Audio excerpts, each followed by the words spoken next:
I didn't hear them. I didn't have my headphones on. I was talking poker with Rocky. Hey, Rocky, while you're in here, when Jackson's out, another Jackson vacation.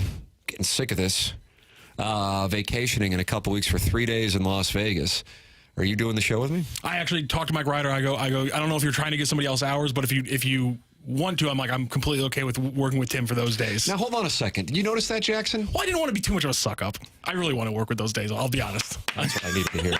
That's what I needed to hear. St. Gabe's. That's right. 2 on 1 hour? That's what we need. I think it's good. I know the Italian and the Irish haven't gotten along, and I think it's good,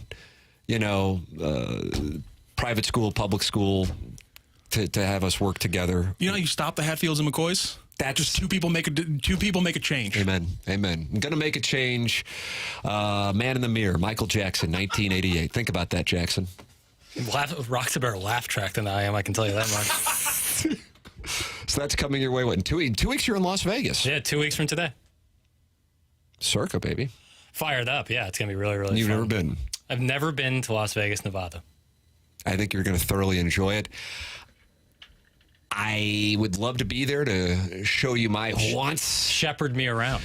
Kabuto, the sushi restaurant, for those of you listening, sushi aficionados, Kabuto.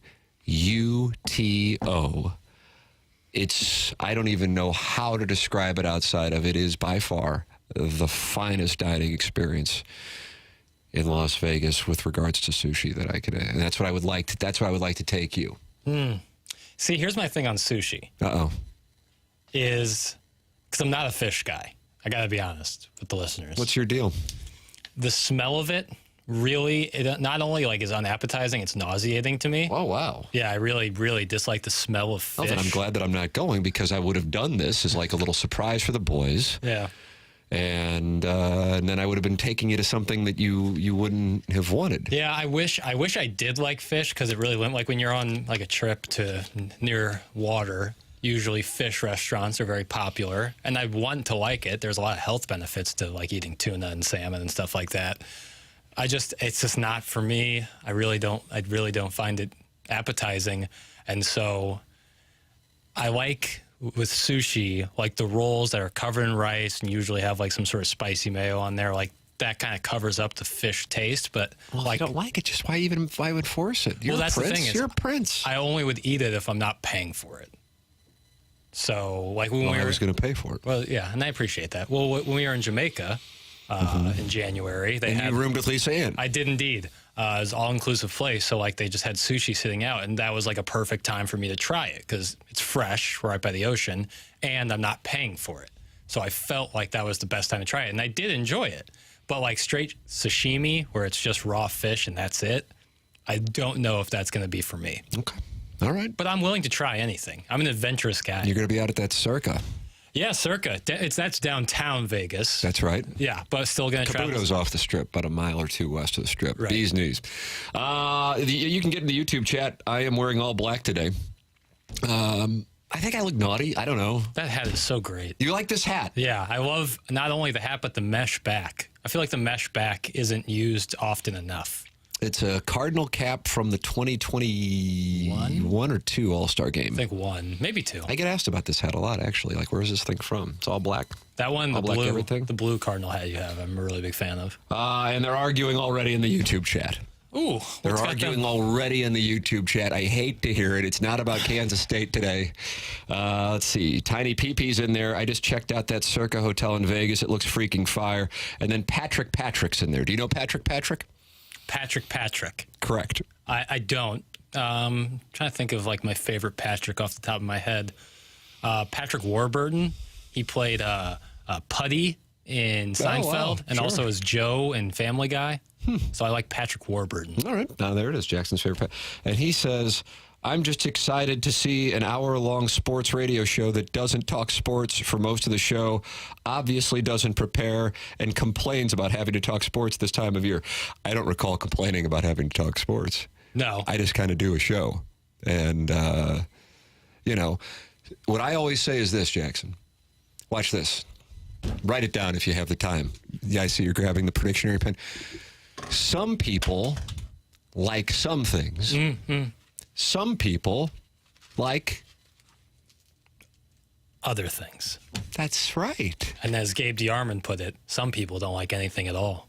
Colonel has added to the phrase. Yeah. That's correct.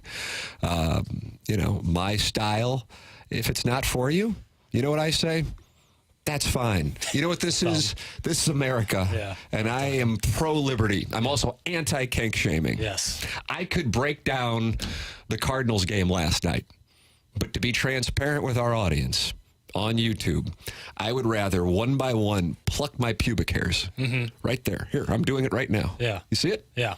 Than talk about a game played between the Cardinals in last place and the Rays. I can get you ready for Blues camp, and then I would go over and I would let you handle your pubic hairs. I don't want to touch yours. Not interested. It's not what I do. Right. Haven't done it for 25 years. You're not interested in touching my pubic hairs or in the Blues? I don't know about that. At the No, moment. I'm interested in the Blues. I'm interested in the Cardinals, but if there isn't something to talk about, what I don't do is I don't force it. Right. Now, some people would say, well, that's what you're supposed to do.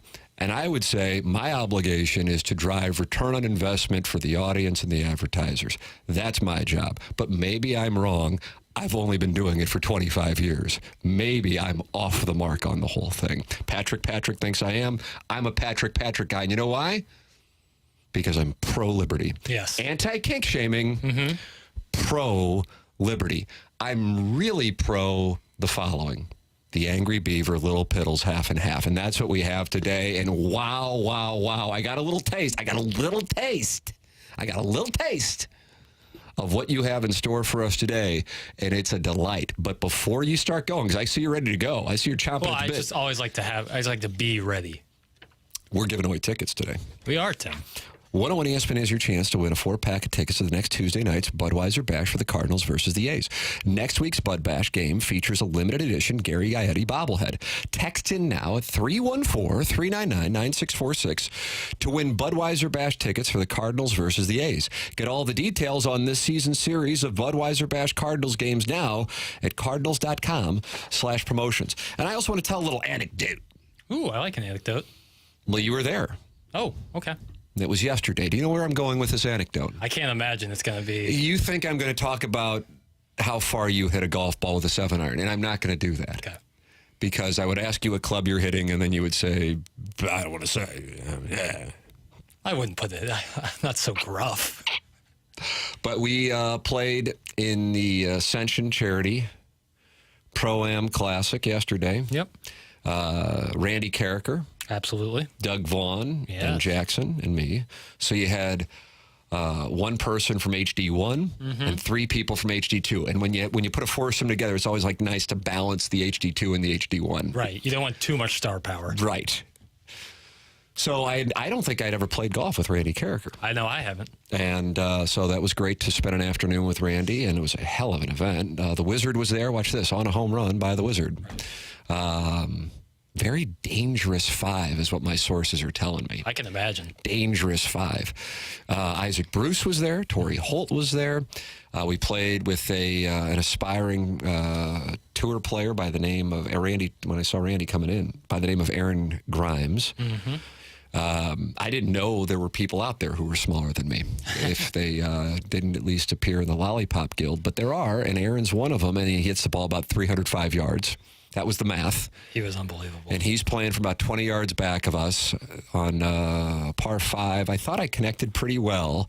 Aaron was complaining that he didn't really hit his well. We were even. And he was complaining about not catching it. And he was teeing off from 30 yards behind us. And I'm going, oh, boy. Yeah, it's a different game. Yeah, it's a little different situation. But either way, here's the anecdote. And it has nothing to do with Jackson hitting a 145-yard 7-iron at the age of 25. It's this. Thank you for being generous. On the 12th tee box following the long par 3 at Glen Echo, which was playing like 2:30 yesterday, Randy Carricker gets on the phone. And he's clearly super enthused. You recall what I'm talking about? Oh, yeah. And I'm like, what in the, I mean, this isn't like a normal phone call. I mean, he's really, really happy. And he continues to compliment the person and talk about how happy he is and how proud he is and so on and so forth. And he comes back over and he goes, that was Michelle Smallmon. And she just got the ESPN radio job for mornings on ESPN radio. And she just called them former partners, of course, on Morning Drive here on 101 ESPN. And Randy's happiness for Michelle was away from cameras or studios. It wasn't some BS look at me tweet. It was Authentic. 100% authentic. I didn't know who I was talking to. Yeah. I'm dialed in. Oh, If anything, I'm like, put the phone down. This is a pro-am. This is a shamble, Carricker. But I was so great to hear. And then I'm so happy for Michelle. Absolutely. You know, I didn't really know, as somebody who's kind of a gypsy in AM radio. And Michelle working legitimate outlets such as this one, I didn't really know her. I mean, we know each other, relatively speaking, but I got to know her when we came over here at the start of 2022, and just good people. That's the best way I can say it. Good people, and I respect anybody who's willing to take a shot, because not all the shots are going to score, but I respect when somebody takes a shot. And she took a shot moving to New York and doing the whole thing. She was doing overnights. Mm-hmm. You know, it's not like she moved to New York and knew she was going to be doing mornings. Right. So she was taking a shot. But she's like, if I'm going to ever get to where I think I can go, I know I've got to take this shot. And she took the shot, and it paid off.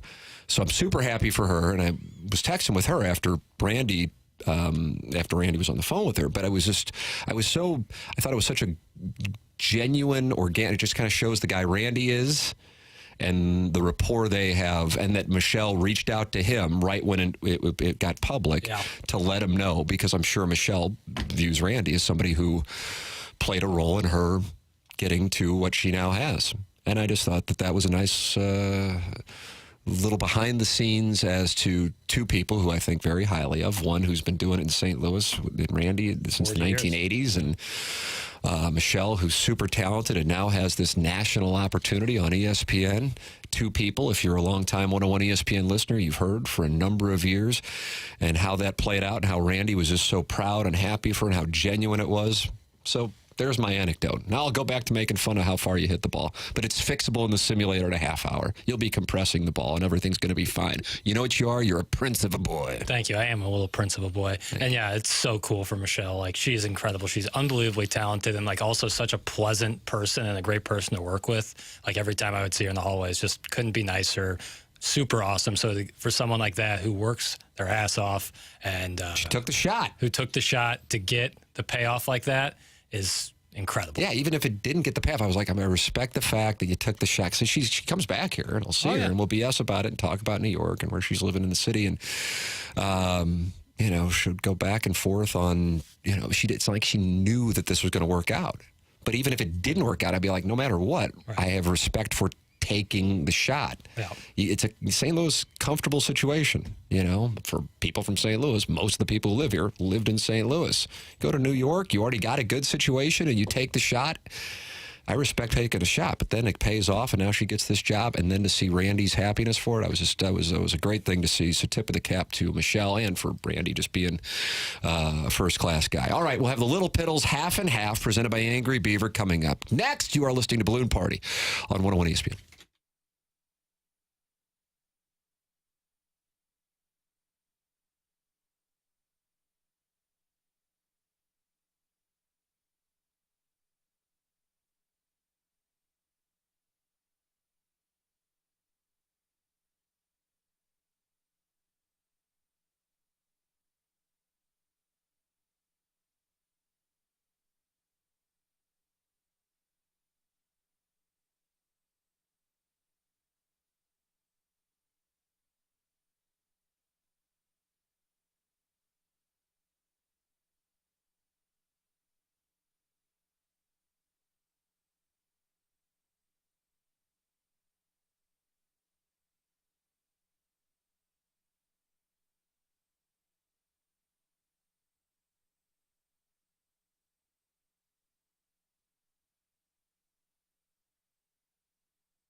Yes, yes, yes. Well, here it is. I mean, you wanted it, you got it. It is the Lil Piddles Angry Beaver Half and Half. And I got a little peek at it about 40 minutes ago, Jackson. So I like where this half and half is today. Sweet. Yeah, I'm confident. Let's kick it off. Let's kick it off strong. Boy, if you're not fired up after hearing that. You want me to talk with like more conviction? Yes. And in van. 2, 1. Let's kick it off, and let's kick it off strong. I'm going to call a timeout because I understand Stephen Wildwood left a mic drop. Son of a gun. Have you listened to it yet? No, I haven't. Well, then maybe it would be better to take a listen right before you update us on the latest with the Las Vegas Aces and maybe have it at around 10:35. That's cool with me. All right, sounds good. Back to the Angry Beaver, Lil Piddles, Half and Half. Yeah, let's kick it off, and let's kick it off strong, Tim. Big picture question with societal implications. See, that's what I like. Yeah, that's what I was going for. Miles Michaelis had a rough night at the end of the game, and the Cardinals blew the game. I feel like, Should I start talking like John Waters? see if BK and Ferrari want to start at 10:15 today. Yeah. I'm going to go work on my wedges in the simulator.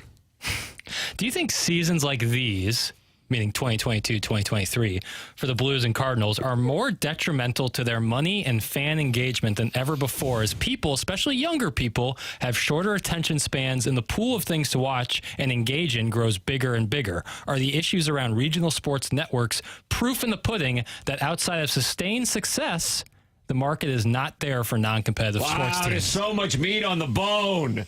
You know what I said? Now I was about to leave and let them do the show for another 45 extra minutes, which they probably would like to do, actually. Yeah. But now I might have to contact them and say, I would like one of your hours today because you just gave me such a wonderful.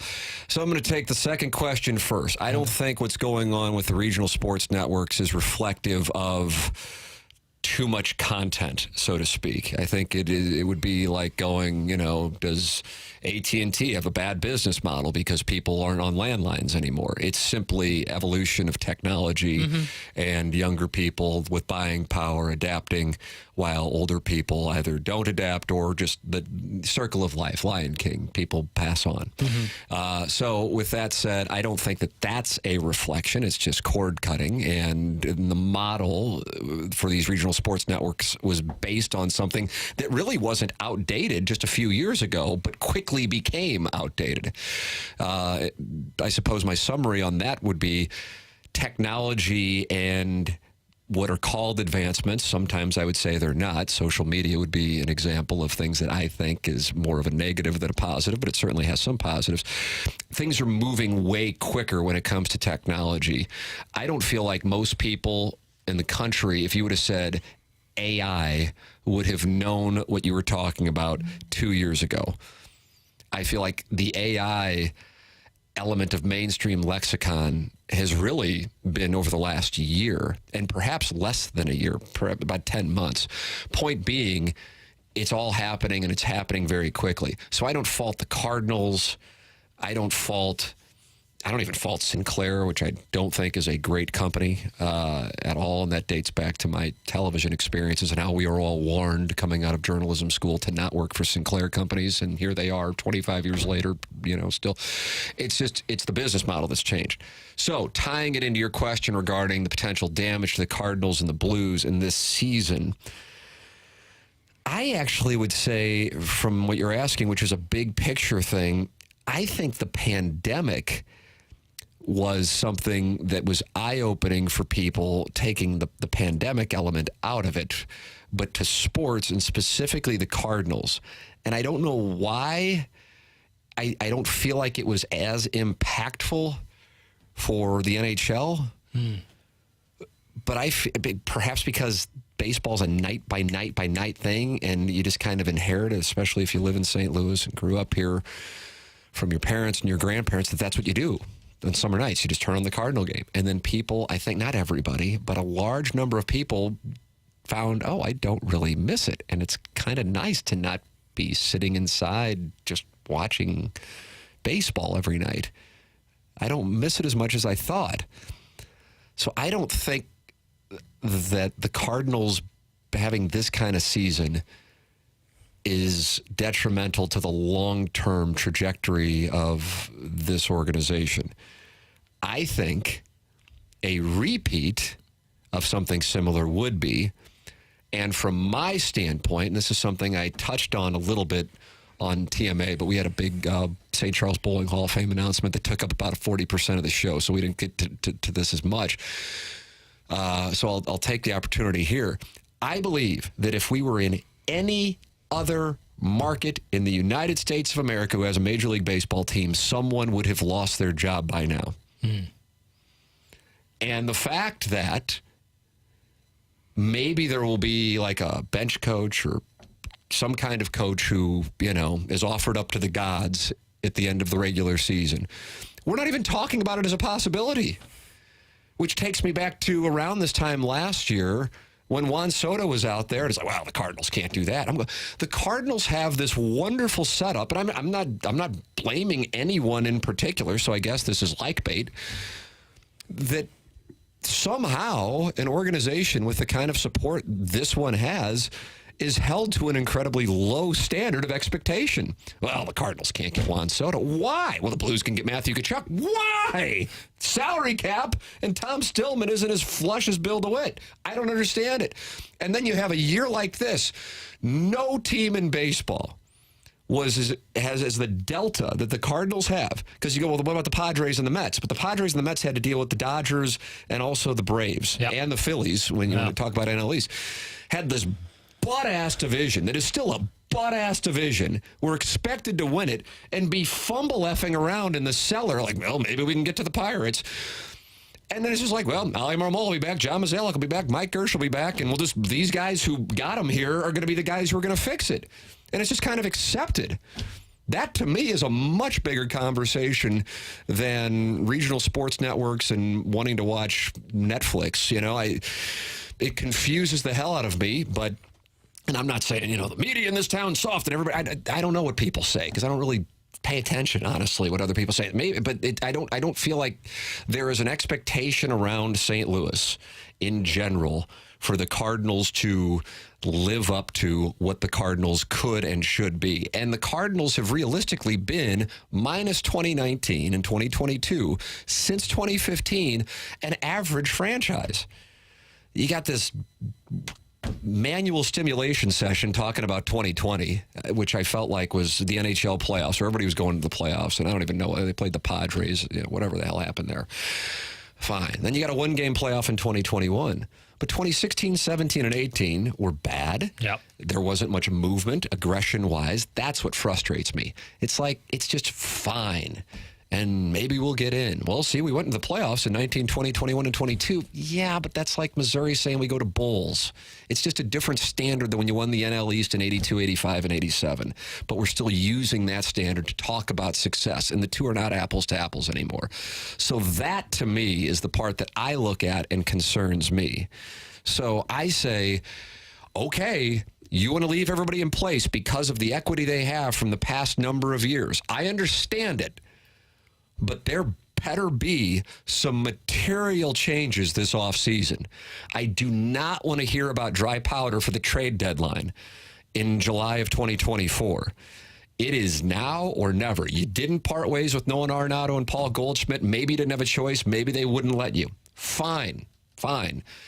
Your last year with Paul Goldschmidt, and even if Paul Goldschmidt signs an extension, Paul Goldschmidt's 36 years old. We just have to look at things realistically. Nolan Arenado isn't in his 20s. We have to look at things realistically. In other words, there has to be some urgency. There has to be some aggression, and that is what separates the Blues and the Cardinals, is that there is an expectation that the Blues will be active and the Cardinals will be passive, and fans respect active even if it doesn't work out. They have no love for an organization they see as being a blue chip stock, taking their money and not doing much with it. And by that I mean, I want to make this clear, because they spend money, they just spend it poorly.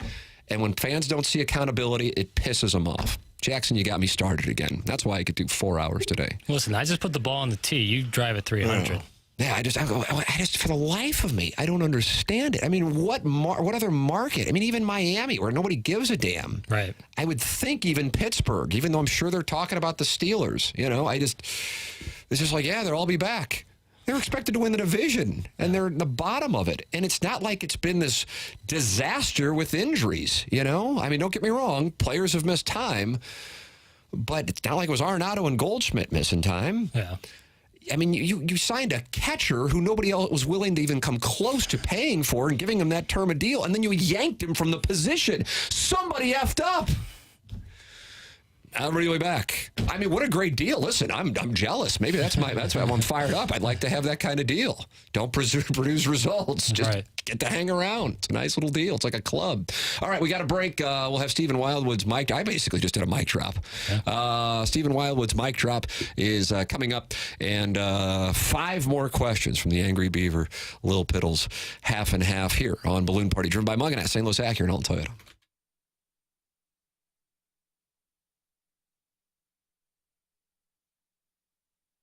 McKernan, St. Louis Acura and Alton Toyota, the presenting sponsor of Balloon Party on 101 ESPN. It's where I get my cars. It's where I would love for you to get your cars as well. stlouisacura.com and altontoyota.com. It is Munganast, and it is a place you can go to get your car serviced or repaired, even if you didn't get your car from Munganast. And the people at Munganast want you to feel comfortable reaching out to them anytime you would like. 314-252-0029 is a number specifically for our listeners. So you can work with Munganast, St. Louis Acura, and Alton Toyota just by calling, texting, or going online, stlouisacura.com or altontoyota.com. The customer service, first class. The service department, first class. And the selection is second to none. It is Munganast, St. Louis Acura, and Alton Toyota. stlouisacura.com, altontoyota.com, 314-252-0029. You can call or text that number anytime you would like, and you are dealing with the people in charge at Munganast, St. Louis Acura and Alton Toyota.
This is Action Jackson with a Sports Center update brought to you by Saliga Heating and Cooling. The Cardinals lose yesterday, final score of 4-2 to the Tampa Bay Rays. They'll take on the Rays again today, 5:40 p.m. Your first pitch. That was another Sports Center update brought to you by Saliga Heating and Cooling, an independent American Standard heating and air conditioning dealer.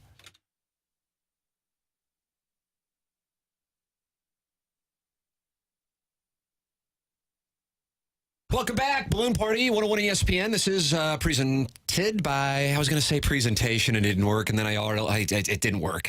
It didn't work. Who am I? Why am I here? Admiral Stockdale, 1992 vice presidential debate. Am I right about that? So many words were just said, and I followed about half. Admiral Stockdale. It sounds like a TV character, or like a character in Clue. Colonel Klink. He was Ross Perot's running mate in 1992, and he opened up the debate by saying, who am I? Why am I here? It's a nice existential question. I don't know if I would start it. It didn't necessarily establish credibility, but nonetheless, that is what I was referencing, and I'm sure everyone caught the reference. You can text in. You're going to win tickets. Bud Bash next Tuesday. Cardinals and A's. That is how you can win. And Stephen Wildwood left a mic drop, and we have the Lil Piddles Angry Beaver half and half. I mean, so many things are going on, and we only have how many more minutes? 24 minutes? My goodness. What do we have? What are you going to do, Jackson? You're El Capitan, eh? Well, let's play Stephen Wildwood's mic drop. I mean, that was a tough one to take. Bullpen couldn't get it done. Stop it! If sucks were people, the bullpen would be China! Hey, Wainwright, why don't you do something, and next time Marmol tried to take a starting pitcher out after 80 great pitches, you tackle his ass between the dugout and the first base line! And what's the media in this town doing? Playing free golf at country clubs. Wish I could get on the course at Glen Echo with a pro character and McKernan and Piddles. Get your ass down to the stadium and hold these losers accountable and tell Triple Sticks we want some players and we want a World Series. Tired of it. By the way, can't wait to hear you on Thursday and Friday. Caller Dan, miss you. Bye. There it is. Boy, so many different. If that was a graph and I see 142 friends of the feather gathered and talking it over and debating whether or not they'd like to make out with me in the YouTube chat. If that so follow my hand. I know I have a tiny little hand, little pincer boy. No, I can see it, little pincer boy. This is the Stephen Wildwood call, and then it. Yeah. And he starts talking about the Glen Echo round with me and you and Randy Carricker and Doug Vaughn. And then caller Dan coming in tomorrow, a.k.a. Dan McLaughlin. And then he says, bye. Then he levels off. Yeah. Yes, he sees. I know I call that, Tim. I call it range. Yeah, that is range. That's a nice wide delta. Yeah, I am off tomorrow and Friday, and Dan McLaughlin will be in, and then Jackson, we will return. You're not in, though. You're not in. You're off also. Monday, I'll be. You'll be in on Monday, but then you're in Las week. Vegas Wednesday, Thursday, Friday, the following week. Yes, sir. And you'll not be eating sushi. No. But you'll have Matt Rocchio. I know. Rocchio just made it clear he's going to be in. He accepted the position. He did accept the position. It's big shoes to fill. Your shoes. Mm-hmm. Big shoes to fill. I agree. I'm a Piddles guy. Thank you. Yeah, I'm Camp Piddles.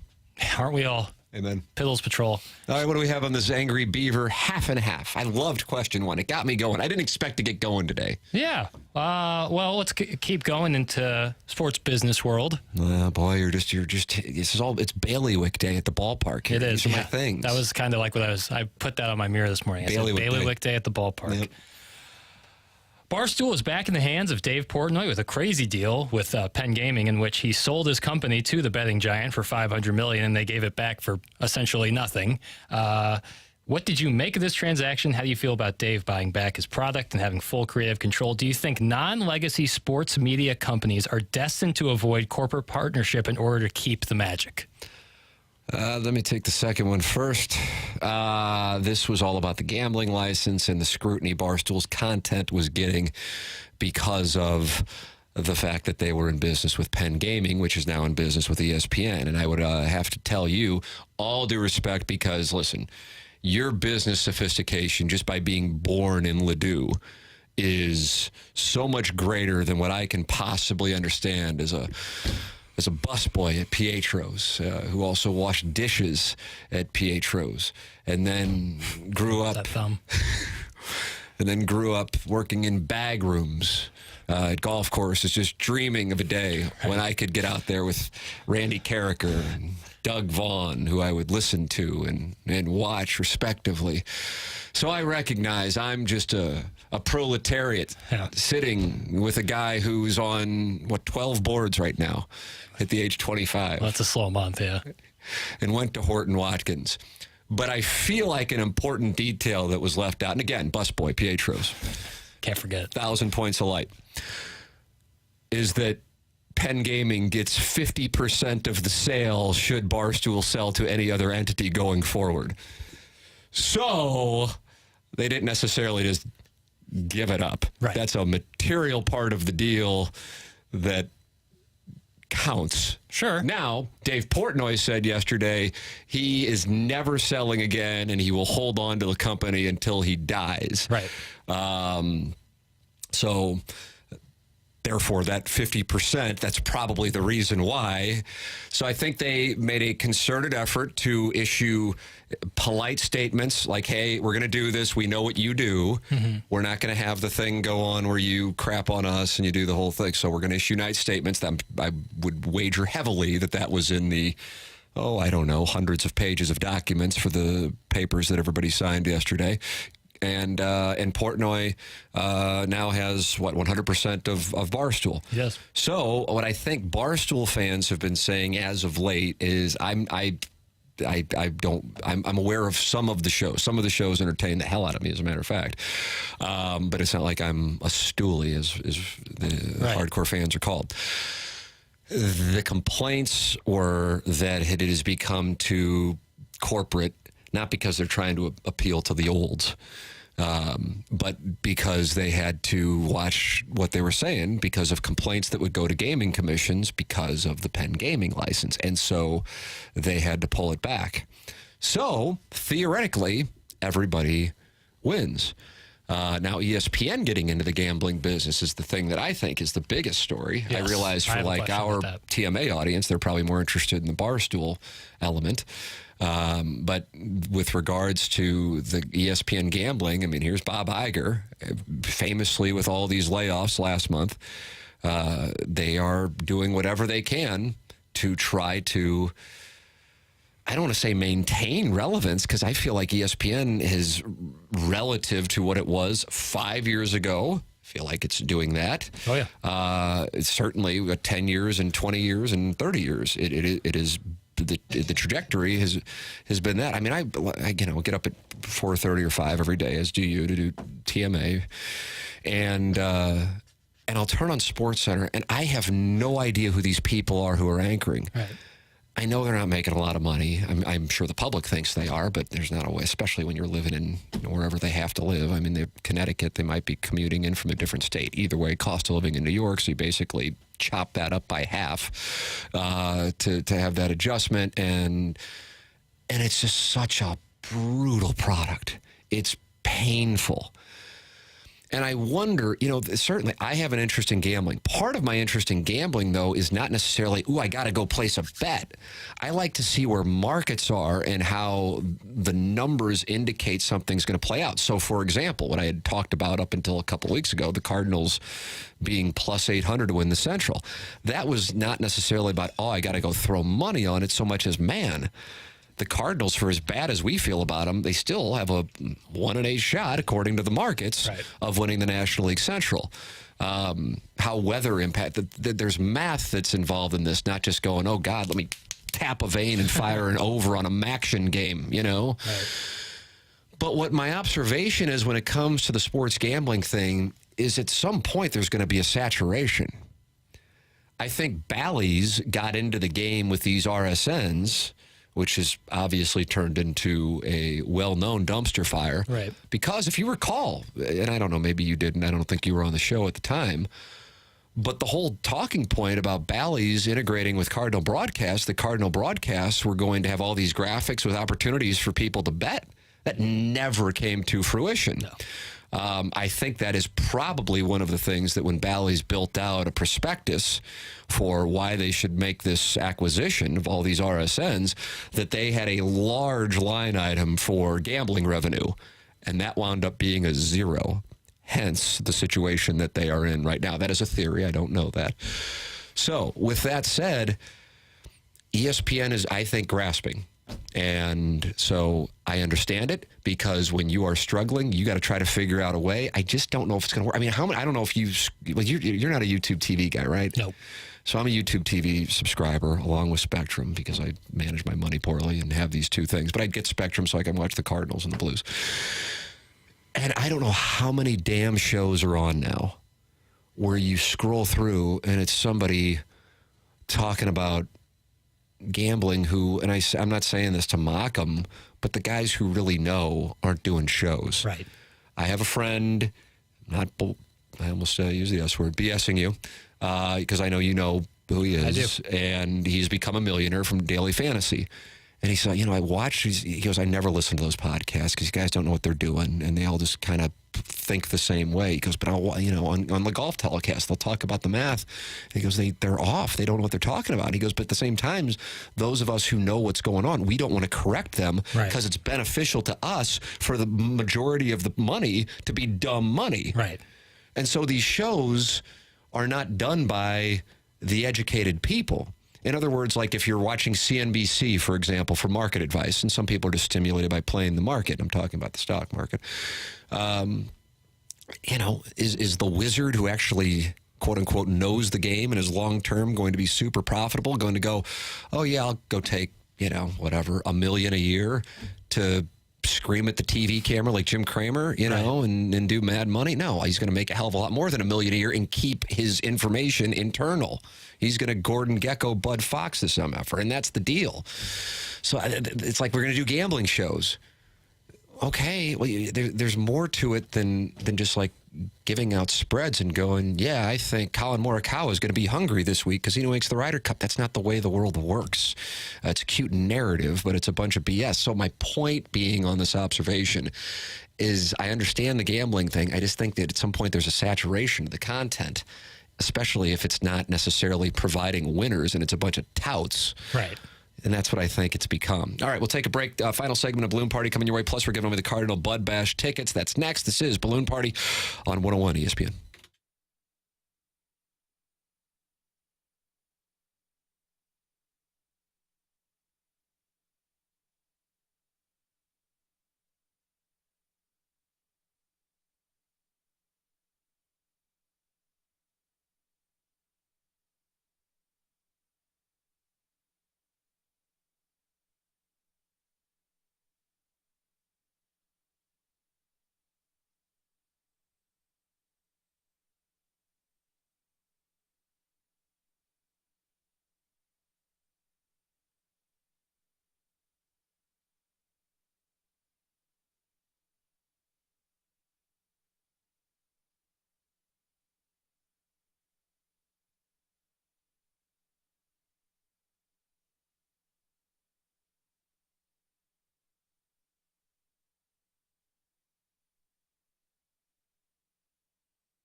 Welcome back. Final segment of Bloom Party here on 101 on ESPN. St. Louis Acura Alton Toyota, Munganess, the sponsor of the program, and also you have Angry Beaver, sponsor of the Lil Piddles Half and Half. Before we get going, because in this half and half today, you know what I say?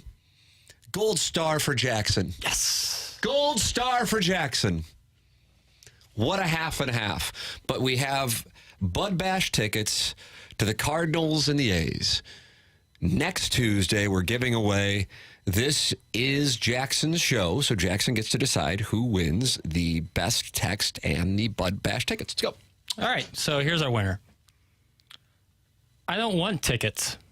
This is a prime example why I hate, and I never use the phrase hate either, this show. I don't need to know that you think you look naughty or your self-centered yeses. You are simply ridiculous. I mean, that's outstanding. Yeah, that's what we're talking about. I tip my cap. Yep. Listen, here's the way that the thing with the I don't go into the show with any plan. I don't know if that's obvious or not. I don't think it is. You know, I apologize that I'm so good that I could walk in and do 4 hours and make all y'all listen. I apologize that I have that ability. My apology, however, is not heartfelt, in case it came off as heartfelt. Right. What happens is I catch my baby blues out of the corner of my eye, and I think to myself, I'd like that guy. I wonder if my wife would mind if I got a hall pass to hook up with that guy. And then I realize that guy is me, and I've hooked up with him many a time. Yeah. That's what happens. That's what happens. As far as the yes goes, I don't really have an answer to that one. Is it self-centered? Everything I do is self-centered. Right. If you're always self-centered. Then the yes by proxy has to be self-centered. Yes, and technically then nothing could be self-centered if you're constantly self-centered. The center moves.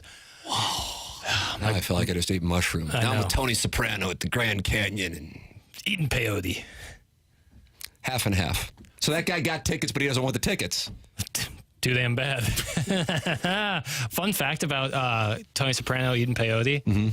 Sopranos comes out, they do that, they have that episode. The next episode, it was either right before or right after, was Entourage, where Drama, played by Kevin Dillon, his show Five Towns does well, and he is also at the Grand Canyon. That was the same night? Screaming victory, same exact night.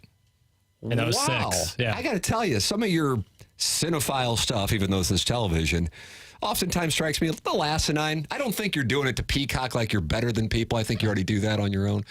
But that is a damn good fun fact. Isn't it? Yeah. It really is. Crazy. Because when I saw, because I rewatched Entourage here over the last month, I have no idea why. My God, would that show not work in 2023? I was still fine with it, but they'd just be dead. But either way, I remember seeing the Johnny Drama victory thing, and I go, God, that looks a lot like where Tony Soprano was on the peyote. Yeah. Yeah. Yeah. Great fun fact. And it was the same night. It was the same night. Wonderful. All right, half and half. Angry Beaver. What? $5, Piddles. What? All right, now we're kind of getting, I'm going to take college football's coming up. I'm going to make, this one's a little more narrow focused. Fight Tiger. Fight Tiger.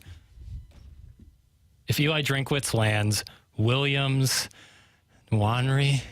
Wow, the confidence. He's the third best player. Consensus third Lee overall. Summit North. Yeah. He's a defensive end. Some call him a generational talent. And Ryan Wingo, St. Louis University High School, 5-star. The University High School. Sorry, the University High School, 5-star wide finest receiver. high school west of the Mississippi, right? Right, 5-star wide receiver, but fails to exceed 6 wins in 2023. So signs the 2 stars, but fails to get 6 wins. Is he still coaching the Missouri Tigers? Would be my uncle. Well, it's such a disappointment because I just gave you a gold star and then you do this thing. This is a good question. This is objectively a good question. It's objectively a good question. Yeah. Here, I'll help it. There goes the bottle. Is that all the velo you got? That's what it's like to work with me. That kind of temper. Any moment he can go off. It's wonderful. Who was it? Keith Olbermann. He would go through producers like every week. Isn't that the deal? I like when Francesa one time, his producers were like running, like moving too fast in the background, and he got really upset. He's like, quiet down back there. I mean, okay, so we're doing 3 hypotheticals here. Yes. That swallow was really I know. telling. I just. All right, I got another question. Listen, if you want I feel obligated to give an answer. I mean, I can't. Because when you talk about 6 wins, it's like, did they get run off the field by, I mean, Georgia certainly would be one of them. Tennessee would be one of them. I don't know who LSU would be one of them. That's one of the 18 starters returning, and they really, really should have won the Auburn game. Like, I put a period on that. The Kentucky thing was bizarro world. They've changed that rule at the punt. And they were right there with Georgia. And then you're going, well, crap, Missouri was 9-3 last year, in the regular season before that goofball bowl situation. And I'm talking about all bowls, not Missouri's. I don't even know who they played last year. They play Army? That was 2 years ago. Hell, I don't know. Last year they played... I'm saying these damn bowls. It's like going to the playoffs in baseball now. Anyway... Are you competitive with the great teams? Or are you getting run off the field and you getting healthy on the butt asses in September? That's why I can't answer the question. What are you doing right now? Trying to find out who they play. Wake Forest. Yeah, magical night. Where were you when Missouri lost to Wake Forest? Text in. Win tickets to the A's game. What else do we have here? What other asinine question? What a shame. You know what? I gave the gold star too early. Never again. It's Never rescinded? again. I don't feel like I can rescind it. You're already wearing it. Yeah, it's true. Well, Tim, when your baseball team is non-competitive in early August, football is still weeks away. The hockey team is still months away from getting underway. You get Mount Rushmore season. Sorry, not sorry. With the influx of sports documentaries ever since... One of the worst gold stars ever administered. With the influx of sports documentaries ever since The Last Dance, give me your Mount Rushmore of sports documentaries. You can't do this at 10:58. I will say this. I'm going to go Peyton Manning and, with the help of a step stool, look over the line of scrimmage and call an audible. I watched the Johnny Manziel thing on Netflix last night, and I was thinking to myself, with about 15 minutes left, first off, because we'll run out of time, major recommendation. It's on Netflix. I think it's called Untold. Holy crap, it's good. Yeah. And it's not like, these legacy pieces that all these politicians are doing now, or, so-and-so saved this, written by so-and-so. It's a rough one. And, I mean, his dad's critical of him, and it's good. And I thought to myself, as that thing was getting wrapped up, I'm thinking, number one, I want to tell my audiences on TMA and Balloon Party and wherever else I'm doing stuff to watch it because it's that good. And secondarily, rarely, as far as entertainment goes, do I enjoy something as much as I enjoy a well-done documentary, but specifically sports documentary. And the Manziel one, I would put up there. It is that well done because it's not like it's not cleansed. Right. It's not cleansed. And I learned a lot, too. I learned a lot about a story. I mean, that guy was on the field at Faurot Field. Could have kept Missouri away from, Trey Mason running for 400 yards in the SEC championship, but Missouri beat him. It was an 8-3 Texas A&M team when they came to Columbia. So, and the Rams were still here. And I remember Doug Vaughn and I were going, God, draft Johnny Manziel. And now you know what was going on. And you're going, oh, my God. But I didn't know the stuff that was going on. It's so well done. Do you have one that stands out to you? It's already 11 o'clock. I'll just quickly, the entire Untold series is really outstanding. Oh, is that right? Really? They did the Malice at the Palace one, which was fantastic. That was really well done. Yeah, so any of those, you're going to get me in. And I love 30 for 30s. Yeah, the original, like the first 20, 30 for 30s. I love Sports Century. That was before your time. It was the end of the 20th century. They were doing the top 100 athletes. As random as it is, the one on Secretariat, I have zero interest in horse racing, is incredible. Holy crap. Anyway, we got to go. BK and Ferrari up next for Action Jackson. I'm Tim McKernan. This has been Balloon Party, driven by Munganess, St. Louis Acura, Alton Toyota, 101 ESPN.